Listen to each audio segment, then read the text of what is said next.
Hi guys, నేను బీచ్కి వెళ్ళాను. నిన్న పోస్ట్ చేయాల్సిన వీడియో ఈరోజు చేస్తున్నాను. నా టైం సరిపోలేదు నాకు కొంచెం, అందుకని ఈరోజు నేను చేస్తున్నాను.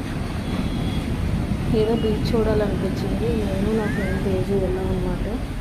ఇంట్లో అలా ఉండి బోర్ కొట్టింది. సో నిన్న చేయాల్సింది ఈరోజు పోస్ట్ చేస్తున్నాను.